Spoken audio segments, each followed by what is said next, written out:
Hi, and welcome to another edition of Studio 411. I'm your host, Larry De Silva. Well, it's always nice when one of our past guests stops by with a new project, and this lovely lady joined us not too long ago to talk about her latest CD, Thanks to You, which of course is doing very well. And she is here with us this time. Now we can add author to Ms. Irlene Mandrell. She, along with co-writer Don Tomlinson, has written a book called God Rains Miracles. And Irlene joins us from Tennessee. Welcome back, Irlene. How are you? Oh, everything's great. Thanks for having me again. Absolutely, absolutely. Now tell me, again, tell me a little bit in 10 seconds or less, the idea of the book. How did this come about? Or you can take a little longer, but go ahead. I can't do anything in 10 seconds. But yeah, it's stories, miracles that have been in my family for a long time that I would share with my kids, different ones. And as I got telling people or sharing them, extended family would tell a miracle back. And then you know, friends. Anytime you share a miracle, it seems like someone will share one, you know, right back with you. And so I got thinking that I just wanted to share these stories because some of them to me are incredible. And one of the ones I share every Christmas with the kids, and if they have friends, they hear the story, was basically because this, you know, of course, Christmas, you know, is about Jesus, but in my family, it's also about a miracle that happened that none of us would be here if it had happened any other way. So I always like to share that.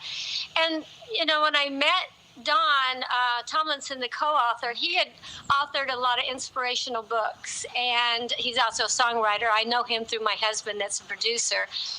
And I told him, I said, I have this idea. I want to write a book. I want to put it together, but I don't know how to go about, you know, putting together a book. But I have the stories and I have an idea. And he said, he offered to just help. And I said, well, if you're going to help, then you should be co-author. So he's a great guy, and we've had fun, and it pushed me to get it done, you know. And I'm really loving it because I get a lot of emails about people who have read it, how it's helped them and inspired them, and people seem to enjoy it. So I love sharing these stories that mean so much to me. And for our listeners joining us here with Irlene Mandrell, God Rains Miracles is about the many miracles that God has blessed Irlene's family, extended family, and even friends and fans that have come up to her and shared. And as Irlene says, there are miracles around us all the time, and that's, she said, is what led her to write this book and share these stories. Now, you teased us with that story about Christmas. Now, I'll have you lead off with that. So tell me, that's a real cliffhanger there. What happened that if it hadn't happened, as you say, none of you would be around? This is one of the stories that made me start thinking about the miracles. And there's rains is like raining all around us, because when as far as the title, it was like, God, I need a title. And it was like, oh, God Rains Miracles. And yeah, it was a play on words that God reigns. But the point is, there's miracles all around us all the time. But this one was so incredible to me. It was before I was born. My mom and dad had met because they both have, my dad's brother was a preacher and my mom's brother was a preacher, and they got together through that. They ended up getting married. Mom was 16, and back then, that wasn't all that young. I think she was the last one in the family out of 10 kids. So they're like, okay. And so she got married, and Dad and Mom traveled. Oh, they had family. That was in Illinois where Mom lived, and there was family in Arkansas, and they just traveled all around and decided to settle in Texas. And they didn't know anybody, and it was in Houston, and they didn't know anybody there. Mom, the night she was expecting was Christmas Eve, and so they went in the hospital. Everything was fine until things changed quickly, and the doctor came out and told my dad, something went wrong and we can't save your child or your wife. There's just nothing I can do. And so my dad was out, and he was in the waiting room, just kind of, he said he was praying to himself mainly, but all of a sudden, now Dad's name is Irby, and he's passed away, but his name was Irby, and he was a pharmacist mate in the Navy before Mom and Dad met. And in the Navy, they give you nicknames. They called him Arby, being Irby from Arkansas. And all of a sudden, he's out there and he hears Arby. And that was weird because only the people in the Navy knew him. And as it turns out, the guy came over, and it was a doctor that my dad had served under in the Navy. And he happened to be over the hospital, and he asked Daddy what was going on. He says, I don't know if I can help you because you already have a doctor assigned. But he goes, I'll just wait, and I'll get back with you. So he came back to Dad, and he said, I'm going to take over this case, but I want you to assist like you did when you served under me. And Daddy served under him as a pharmacist mate in World War II. So, I mean, it was major things going on during the war. No doubt. They had experiences together. So that was Christmas Eve. And on Christmas Day, my mom survived and my sister Barbara was born. So we always said Barbara was the Christmas miracle in our family. And to me, I have a chapter in the book about miracles with babies. But to me, the miracle, and I put it under, God brings people into your life at times you would never expect them when you really, really need them. And for this man, this doctor that Dad served under in World War II to appear at the moment he needed him to take over and save them when the other doctor already said there's nothing he can do, to me is a miracle. While Daddy's praying. So that was one of our family miracles. Now, was that one that your dad later on, before he passed, shared with you? Or I got the impression you actually heard the full story from someone else about the war years? Daddy only passed away like 8 years ago. Right. He didn't die in World War II, but no, that was a family shared many times in our family. And there was a cute story about Barbara being, they couldn't agree on the name, and because of all this happened, the nurse came in. And Mom was out of it. She was passed out for a long time after Barbara was born, and so the nurse came in. She goes, your husband said to name her whatever you want, because they had disagreed, and Barbara got Mom's best friend's name. And no, all this story was shared. There were so many stories. The thing Daddy never talked about a lot was about World War II when he was serving, but there's still a story in there about that, when they were torpedoed, and a story about my dad's best friend that Dad didn't even know he had joined the military, and they used to sing together in grade school and middle school. And it turned out one night when the boat was torpedoed, and it was nighttime, and it was Christmas Eve, a lot of years earlier, and everybody was pulling people into the lifeboats and stuff. The water was cold. They didn't know where the other submarine was.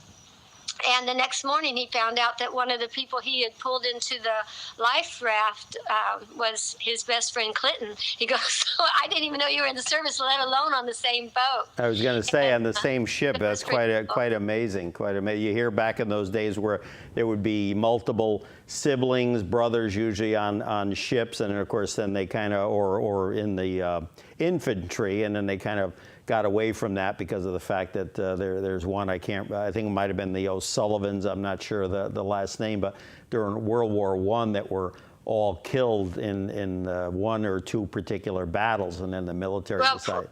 Private Ryan, Saving Private Ryan was based on a true story, right? Right, exactly. So they kind of, in future years, future wars, got away from that practice to make sure that. But this was just a best friend. But it's amazing, those ships are so big that you don't even know who's on the same ship. Oh yeah, the odds of that. I mean, that's time to buy a lottery ticket with those kind of odds. Yeah, it's amazing. Yes. Irlene Mandrell joining us for the hour here on Studio 411. The book God Reigns Miracles, co-authored by Don Tomlinson, with a forward by country and rock and roll Hall of Famer Brenda Lee. Little Miss Dynamite. And tell me now, I read in the book that you were actually also inspired by one of Don's book that he had given you. Tell me a little bit about that. Well, he wrote a book he's written a lot of inspirational books, but the one that inspired me was because I hadn't met Don, and he would write songs. He's known my husband for a long time. So he left a book signed to me for my husband, Pat, to give me. And I took it home, and it was like, I don't know, I just picked it up, and it was kind of melancholy. And I thought, well, before I read it, I just did that old, I'm going to turn it to a page and start reading and see what happens. And it was exactly what I needed to hear at the time. And although when I read the book later, it was a lot of inspirational things that were wonderful to hear. But where I turned was still the thing I would have needed most at that time. And I thought, well, that's pretty cool. And it crossed my mind that I would love to ask Don to help me with the book that I wanted to write. But I wasn't going to bother him. I didn't even know him. And then not long after that, he came back through town. And we were at the studio, and he stopped by the studio, and I got to meet him. And I told him my idea, and that's when he said, well, if I can help you.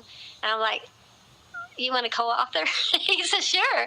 So from there, I mean, we just started working really hard to get it done, and it was great. Now, before I finished, because I had so many stories, but although I had some of them written and already had showed it to the people that I wrote it about, you know, in those stories, so many of them I had made notes that I want to, you know, talk and do these stories, but talk to the people.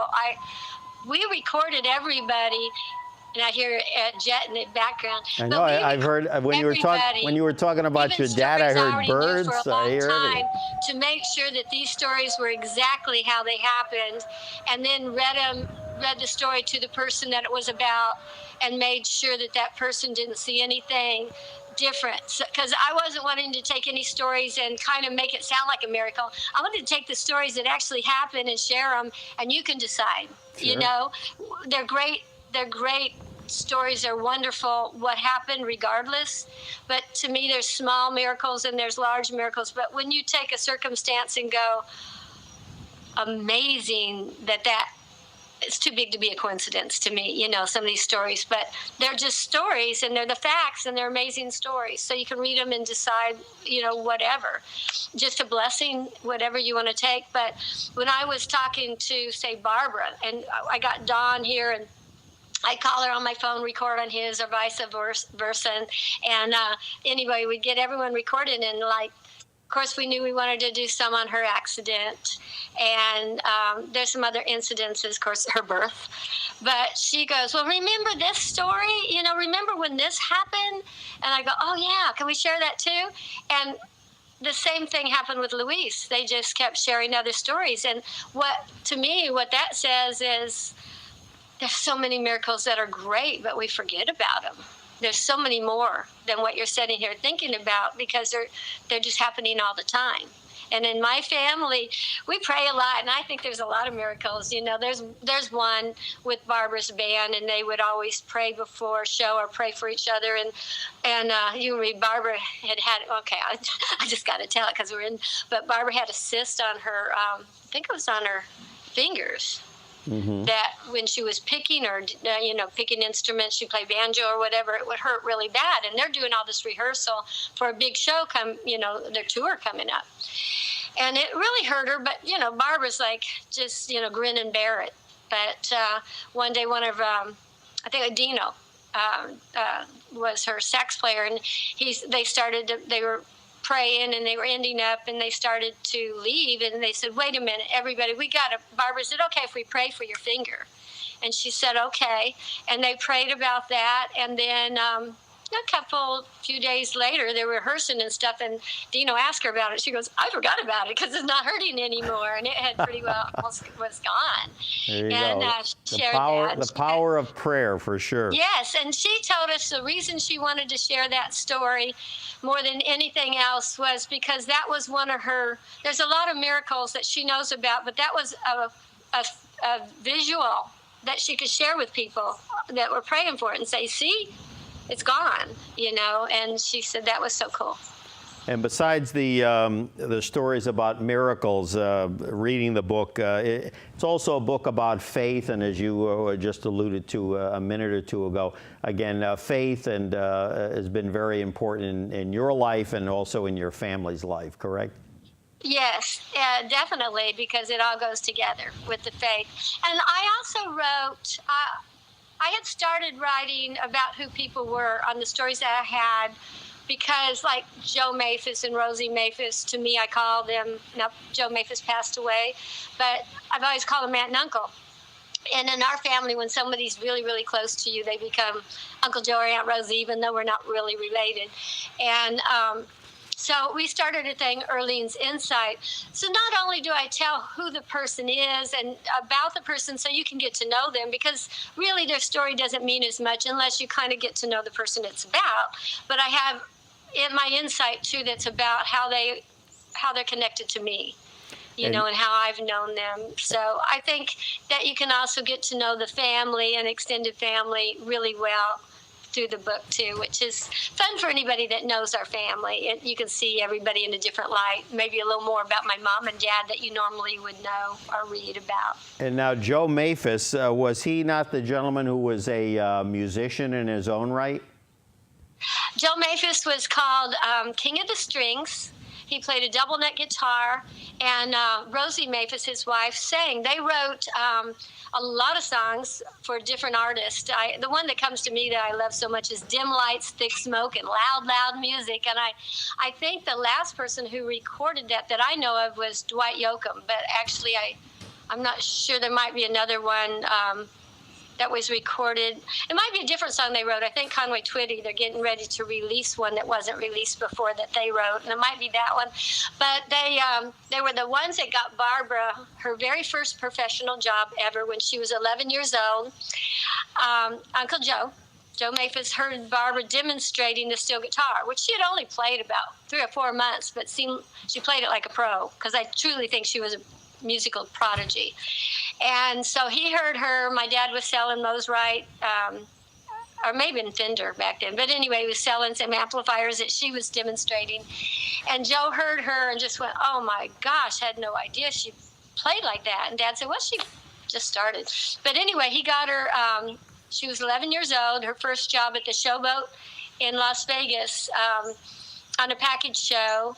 And then by the time she was, I think she had been playing about a year or so, 13 or whatever, she went and also was playing on a package show with Joe and all of them, Town Hall Party, a package show with Johnny Cash, George Jones, Patsy Cline, and all of them. And she was called the sweetheart of the steel guitar.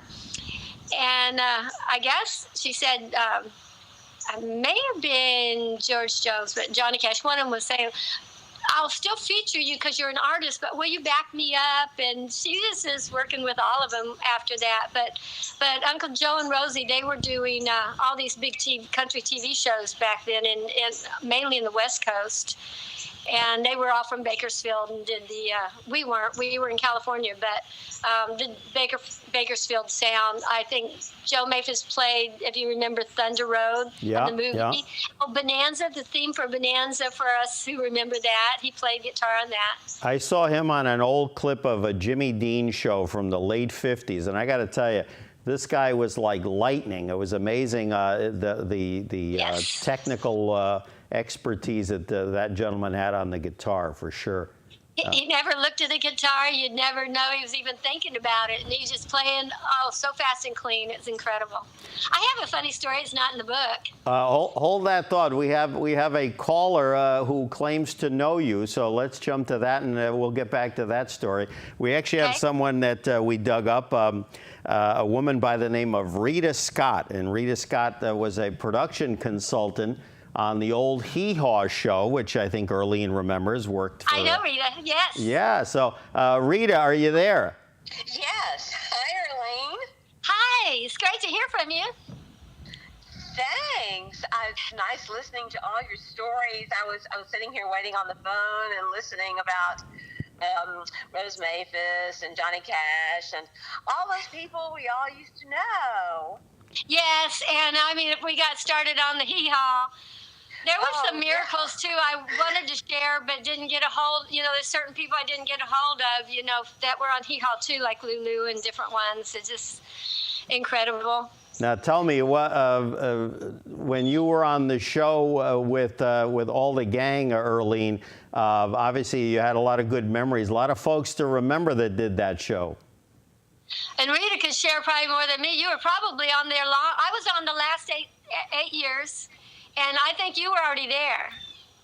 Yes, I was definitely already there. I started on the show in 1979. So I was there, and you and I used to have a lot of fun together. Do you remember when, one Halloween, we actually took the kids trick-or-treating? Isn't that fun? And man, that was like, now I got a little granddaughter, but my kids were that young. We're talking about, I had them both while I was on Hee Haw. We covered with the cornfield, and the operator looked a little bigger sometimes. They had the shawl. But we're talking when the kids, my older kids were very young, so it's over 20 years ago, right? Yeah, they were really young. I think the kids, well, you only had two then. Yeah. You had Derek and you had Vanessa. And that particular year, I remember they were Mutant Ninja Turtles, which I had never heard of before. Until they started. I made out of paper mache a big turtle shell, and halved it, and then made him a ninja turtle. And then right after that, there was all kinds. You could go buy them, but that's what he wanted to be so bad. And I think they were hanging at your house drying when I got there. And you were a witch. You had green paint on your face. You mean only in costume, though, correct? Right. She dressed up like a witch, and she had this green paint on her face and a perfect witch costume with a big pointy hat and just kind of flowing black dress. And I was Devilina. Do you remember that? Yes, I do.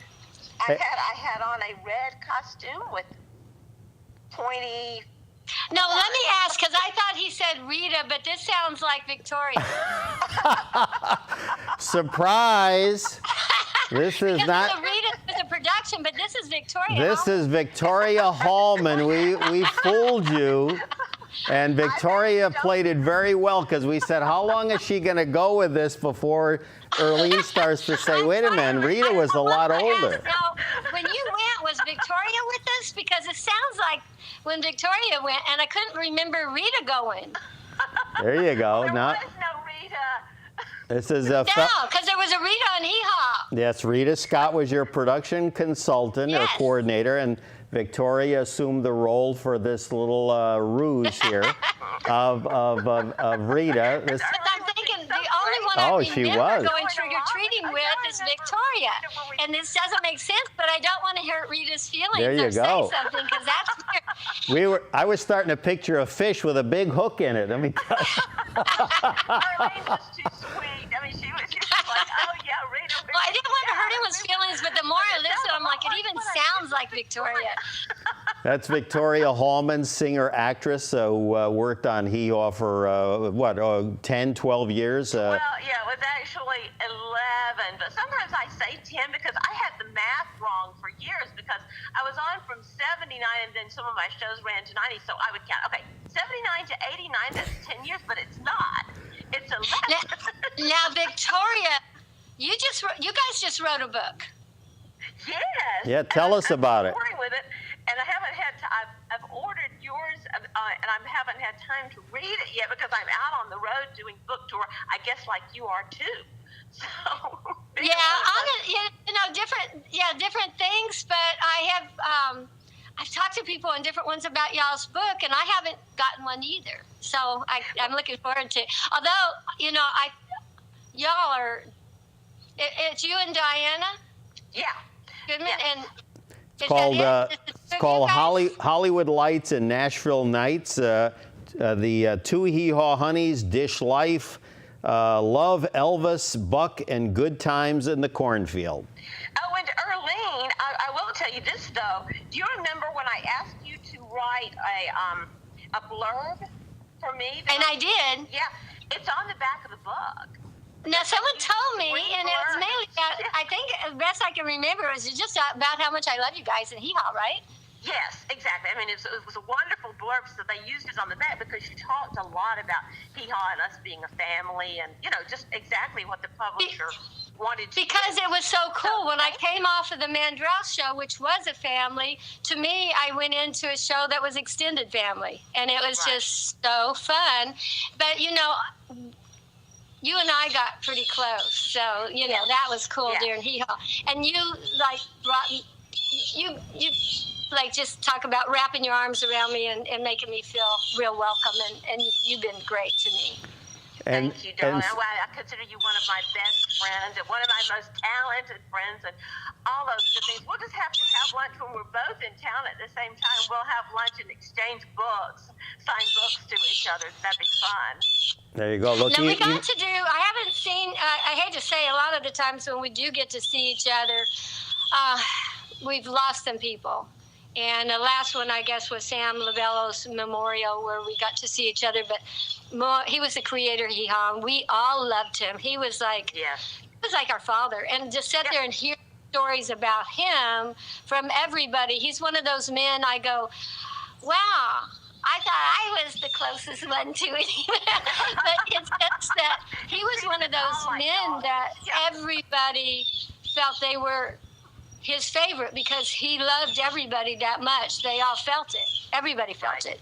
Now and we got to be together for that. We've got a photo and of... everybody's so busy. It's one of those, we talk about getting together, and unfortunately we don't until those things come up. But we really do need to get together. We've got a photo of you ladies back in the day, if we could pull it up. All the Hee Haw honeys there. I'll tell you, you've got... oh, my goodness. You've got Ganilla Hutton. You've got Misty Rowe. Irlene and Victoria, I believe, are on the left side of that image. Yes, we are. Minnie Pearl. I mean, my goodness, just so many. Oh, Diana Goodman, I think. Yeah. And Lulu's in there, I think, isn't she? I can't see it, but and Ronnie. I mean, I think that's pretty much, they got all the girls for that shot. If it's a big color shot, I think I know the one you're using. And who is the one that was on back from the beginning? A brunette, and I'm just blanking on her name. Lisa Todd. Lisa Todd. Yeah. Yes. Lisa Todd. Yeah, no, quite an array of. The guys tuning into that show didn't care really about Buck and Roy. It was really, it was really about you guys. Let me tell you. I listened to them and looked it up. Yeah. Oh boy. Let me tell you. But remember, we stopped right, but I love the Hagers, and I forgot that they had passed away, but they were on the show, Lisa, and I had known them for so long, and they were fun. And of course, you worked with, I loved, Buck, but you worked with Buck before Hee Haw, right? That's in the book a lot. Yeah, he's a big part of my book. Yeah, because you sang with him. I couldn't understand the. You sang with him, right? Yes. I was his opening act and a buckaroo. That's a pretty cool experience. There you go. Great. And we don't want to give too much away because Victoria is going to be joining us on the program in the not too distant future, and then also that's our trailer into your. There you go. There you go. And then we're interviewing you now. We're working on getting Diana Goodman too at some point because again her whole story with Elvis, we could do a whole day with that. So let me tell you. Yeah, that's a good. I got to write as Diana, so I got to, while I was writing it, kind of get the feel of being Elvis's girlfriend. It was really fun. Another one I forgot to mention was Linda Thompson was another Hee Haw honey. And that must have we'll talk about that when you come on the show, but that must have been interesting to, compare notes. Compare Elvis notes. Yeah. Victoria Hallman, singer, actress, former Hee Haw co-star of a friend of Irlene's. Thanks for taking a few moments to join us. And Victoria, if you guys hadn't just told me you were somebody you weren't, I would have caught on right away. Because I love you, Irlene. I love you too. Call me soon. Take care. Thanks, Victoria. Bye. All right, Victoria Hallman joining us here for not for the hour, unfortunately, but she'll be back on at some point, and we thank her for joining us. And again, Irlene Mandrell right now with us here. God Reigns Miracles, co-written with Don Tomlinson, forward by Brenda Lee. My goodness, I could have left the room, girl, and you could have talked with Victoria for the rest of the show. Girl talk, it's hard to get in there. Yeah, it was like I needed a major crowbar, let me tell you. So, well, it was so weird because I was picturing Rita and all the whole time, and I'm like, I don't remember her going with us, but I remember Victoria. You were very good that that you didn't say, hey, this isn't who I think, but you're sharp. Well, yeah, I didn't want to hurt her feelings, and then finally I'm like, I know that voice, and I'm thinking it's Victoria, so okay, that was fun. So, oh my goodness! Hey, tell me a couple of things before we get back into the book. I saw you. Not long ago, you were on the Huckabee show. You and Larry Gatlin and a gentleman by the name of Bone Hampton. That was pretty good experience. You guys really I enjoyed the show. Well, I had known Larry a long time. He was way back before the Mandrell show. The Gatlins were on that, but I've known him way before then, and that was really, really cool, and stuff. But I had not met Governor Huckabee until then, and I really, really like him. And that was real. He's a good guy. And Bones, to meet them and hear their stories, that was fun. Yeah, funny man. I wanted to bring up something, and you tell me whether you think it's a miracle or modern medicine miracle. In the last couple of years, of course, many folks remember former President Jimmy Carter was diagnosed with at the time, what seemed to be a pretty aggressive form of cancer. I believe it might have been a brain cancer. I could be wrong on that. And wow. Yeah. Right? And then modern medicine, you tell me, a little of both, or a modern medicine or a miracle? To me, a lot of folks would say miracle, because here it is several years later in his 90s as we tape, he's still doing strong. I was amazed. I thought, there's no way that he's going to survive. So when you hear on the news, you think you're going to get news of him passing. It was news of he's cured. Thank you, Lord. And yes, medicine, but I'm one of those believers. I'm not pray about it and don't go to the doctor. Pray about it, go to the doctor, and let him, if you get well before you take the medicine, that's great. And if you need the medicine, but I always believe pray and miracles that they even come up with a cure, right? Sure. It's incredible. Well, and I got to meet him. And it's quite a few years ago. I was spokesperson for a company called Choice Deck. And we went out, we were doing some building, and because he'd do Habitat for Humanity. And we were working on one place where Choice Deck had donated some stuff, and they were putting in some things. And this other house, I went over to meet Jimmy Carter, President Carter.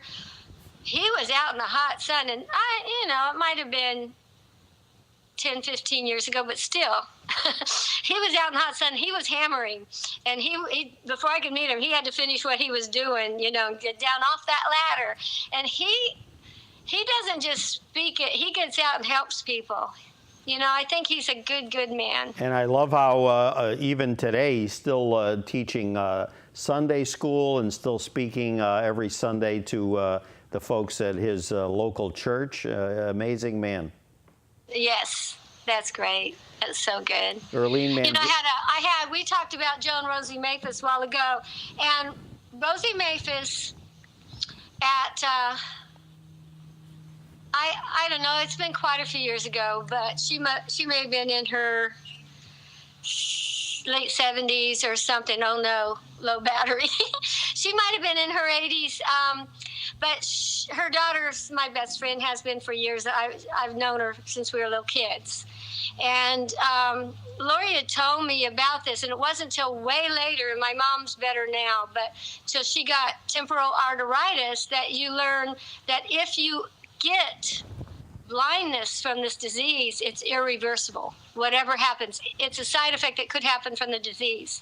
So, and I make it kind of quick, but one night, Lori and and her brother Jody that was there. Jody still lives with Aunt Rosie and takes care of her, and she's 95 now. But anyway, I went to say goodnight to her, and she goes, "Lori, I can't see anything." And Lori wanted to yell. She said she wanted to just yell, "Jody," and plus the people that were upstairs, "Come down here, Mama can't see." Mama was blind, and so instead, she goes, "It wasn't like I was too scared to yell, but she goes, it felt like an angel or something, and just went, 'Be quiet, just hush, now pray.'" And she did, and she says it wasn't even about the sight. It was just, "Mama, let's just pray, and when you get your sight back, you go to bed, and we'll go to the doctor tomorrow." So pretty soon, Aunt Rosie said, "Okay, I'm starting to see light." Okay, and finally she could see. She went back to bed, and when she went to the doctor, she had this. She had temporal arteritis, and the doctor said, she took all the tests. She definitely had it, and the doctor said, "You don't get your sight back from this." She goes, "But I can see." He goes, "I know." And he always said, "You're just my miracle." Now, and that's from a doctor. What about now another story you tell in the book, and I hope I'm pronouncing their last name correctly, Dawn and Nash Popton, known as Dawn and Nash, country music performers. They sang at your wedding, and then one of them had an illness. How are they doing? Well, they're doing good, and they pray, and they also eat right, and take care of themselves. But Dawn was actually taking care of somebody who she met through, the way they met was kind of like a miracle. Like Dawn and Nash were supposed to be put in this lady's life. And this lady has Lou Gehrig's. And it's been the hospital was just going to pull the plug. And somehow they met the husband. They found out about it. They went over there, and now she's living at home. And it's been about, I think it was before I met them that they started taking care of her. So it's been at least 3 years, and she's still doing okay. And they just keep praying, and she keeps seeing right, and that's a miracle. And it was a miracle how they were put in her life. Sometimes, like I said, God just puts people in your life at the time that you're supposed to. And they help you. They're like your angels. They're humans, but, they're put in your life by God, because otherwise things would have ended up differently. And like Daddy with the doctor. You talk in the book about a person named Vestal Goodman, a late singer known as the Queen of Gospel Music, who prayed for a man who had no hair. Share that one with us. These stories now. I had gotten to meet Vestal years and years ago, but I got to meet her son, Rick Goodman, from, we were judging a talent contest. And actually, he and my husband were judging, and I was emceeing it. And we got to know them real well, and Rick shared some stories. Rick and Diane shared some stories from his words, because I didn't want to he had given me Vestal's book. And there's so many miracles. She was such a believer. And within her life, it's incredible. But I asked Rick, I want these stories to come from you, because I want them from, the person I'm talking to. So he was there whenever this happened, and they were on tour. And this guy came up, and he had a hat on, and she was doing in the spirit and just praying. And he goes, "Please pray for me. Please pray for me." And she said, okay, what do you need? He took his cap off. He was bald, and he goes, "I don't want to be bald. Please pray for me." And she said, pretty soon she said, "You're healed. And in 2 days, you're going to start growing hair." And he's like so happy, and he left. And they said, "Vestal, we're still going to be here in 2 days." And she goes, "No, God told me to tell him that." She goes, "I wouldn't tell him that." She goes, "God told me." So he came back, and before she left, I guess 2 or 3 days later, whatever, and he had the cap on, and they're like, "Uh-oh." And he came up to her, and he goes, Look, I'm growing hair. I've never had hair. I'm growing hair. You can see it." And he had little hairs starting to grow. So, God told us to pray for whatever we need or want and believe. And he wanted that so bad that he came to her. So there's so many amazing miracles. Pray for what you really, really want. And God will tell you. You'll know. Irlene Mandrell, singer, actress, now author, God Reigns Miracles, along with co-writer Don Tomlinson. You even include a story in the book about your husband, music producer Pat Holt, from when he was 14 years old. Share a little bit about that with us. Well, I only know a little bit about it, and Pat told me, and I just wrote his words. But we were talking about different people that have had, and he was there when I was writing the book, and I didn't know this, but there's different people that have had the experience of someone else had almost fallen that I knew off this roof, and all of a sudden he was saved. I mean, it was like God caught him, or an angel, whatever, wrapped their arms around him. He didn't fall. And I knew someone who fell in water as a kid that should have drowned and couldn't breathe, and all of a sudden he's laying on the bank and no one's around. And Pat goes, that happened to me. And my husband, Pat, is an incredible producer, but he was up on a ladder working, and he said all of a sudden, I guess the ladder started to fall with him. And he said all of a sudden something caught him, and here he is back up on the top of the ladder, and it didn't fall, and it started like replay. And he said, I know it was God. I know it was God that caught me. And he goes, even at 14. So when these things happen to you, a lot of people have these things happen, and they later say, oh, it wasn't, that was something else. You know, I've known people to be driving a car and then say, I don't know, I just threw my hands up, and all of a sudden the car came to a halt on the shoulder, and then later say, yeah, I don't know. I'm like, how can you deny that? I think if even if that doesn't happen to you personally, you have so many friends, there's so many miracles around us all the time that, a lot of people say it's blind faith, and it's not. With these things happening all around us, and they're miracles and they're things you can't deny, I mean, really, they're too big a coincidences. Some of them are just unbelievable that it's not blind faith. The people that I talk to that I've never actually seen an angel. My daughter has. I've talked to other people that have. My mom's been touched by an angel, and that's in the book. And these are actual stories that I know that they're telling the truth. I know they're not making it up. I know they're not crazy. So, to me, it's easy. I feel it anyway. I feel it in my spirit inside. And I've had miracles happen. I don't need to have see an angel. I have God, and there's been miracles I didn't write in the book. This show that came about to me was a miracle for us. I had truthfully, it's not in the book, but I had a miscarriage before the show. I was so excited about having a baby. My husband and I, my first husband, Rick, and I had been married for quite a while, and now I was ready to start the family. I had been starting my modeling career, but I was more into this baby, and I lost the baby. And everyone's saying, wait a while, it's just your body needs to recuperate, rest. And I prayed, and I thought I was starting this career. People were telling me to just go ahead with the career and just wait until things happen.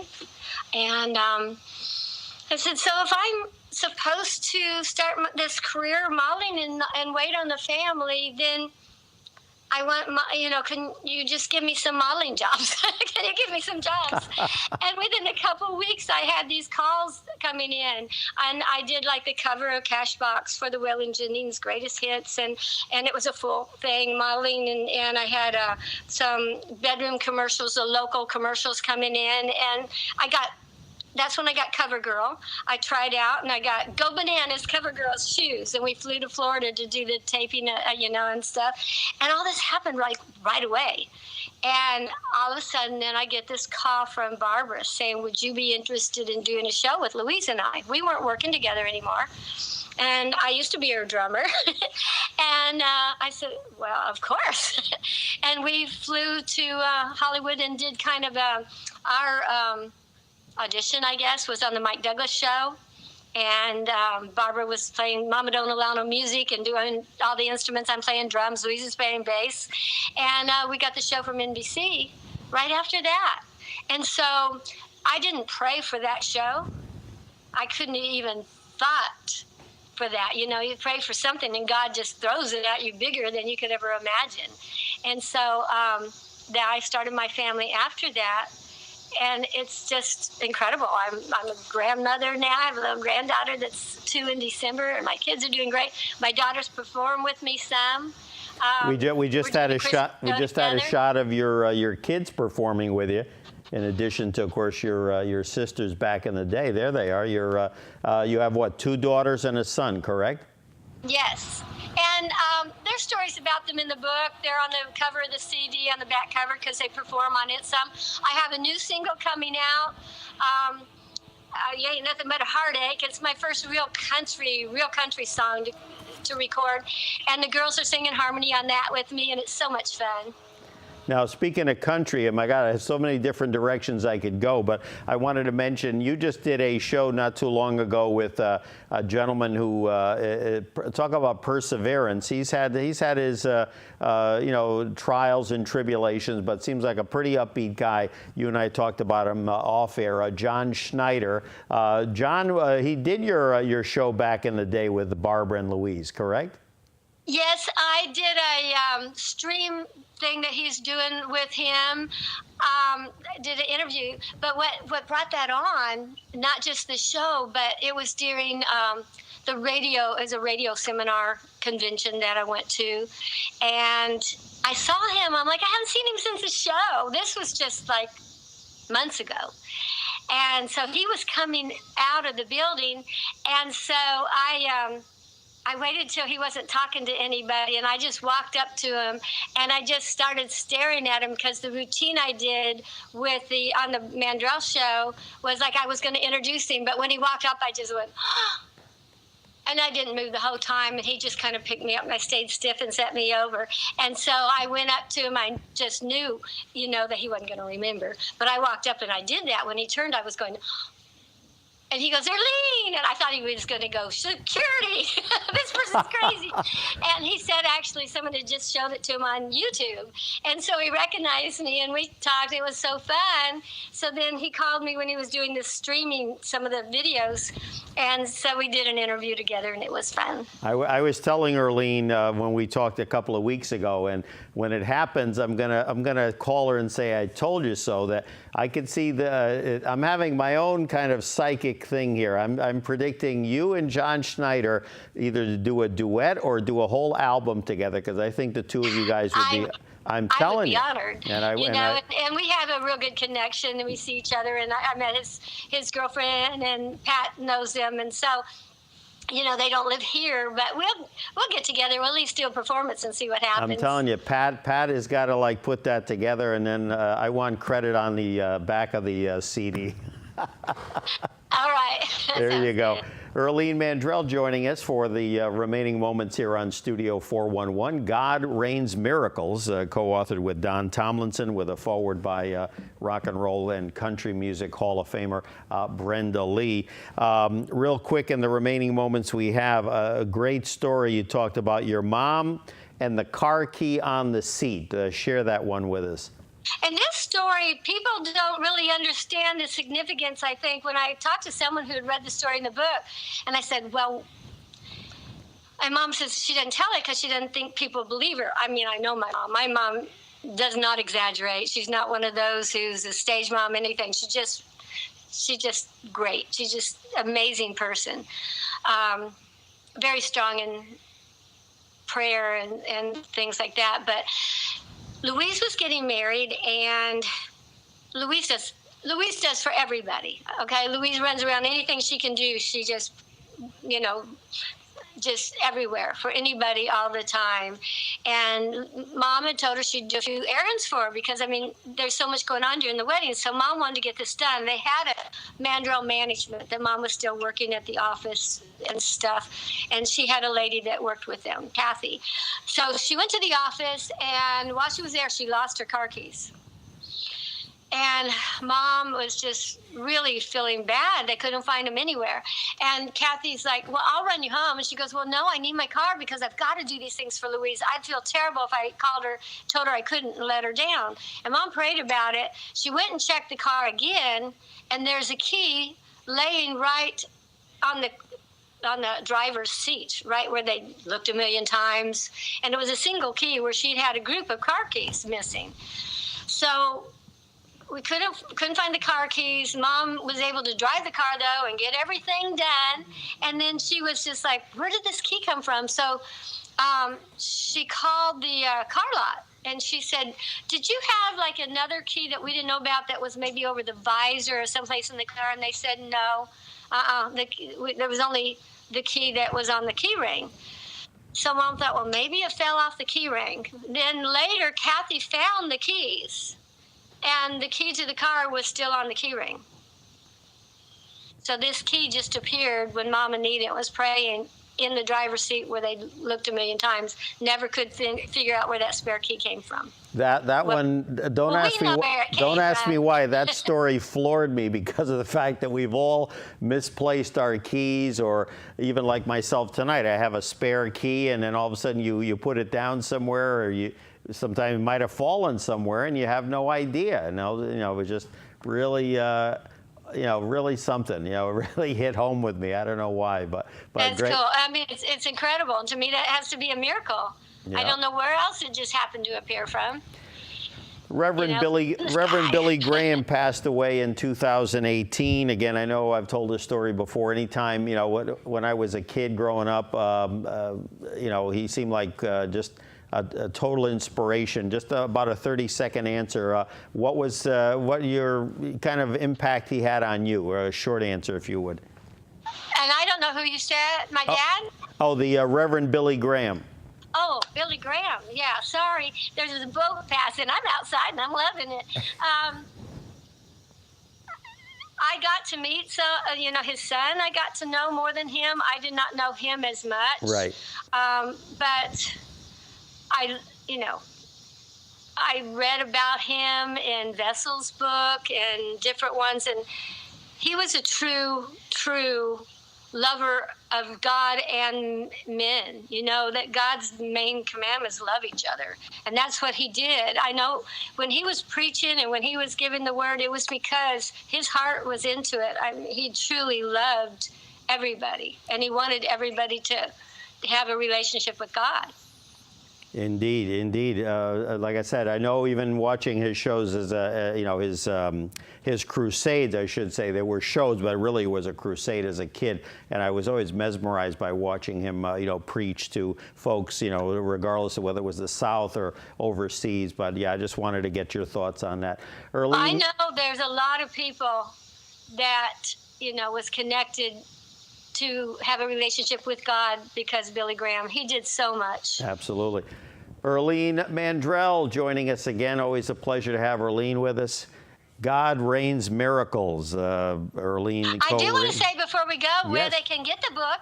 Oh, yeah, give us the website. Let me give you the website, IrleneMandrell.com, and that'll give you all the information you need. And again, Irlene's got other things in the fire. We love it, and we'll have her back on and stump her again with another celebrity mystery guest. Have me back on so I can talk about my single in a few weeks. Absolutely. It'll be coming out really soon. Absolutely.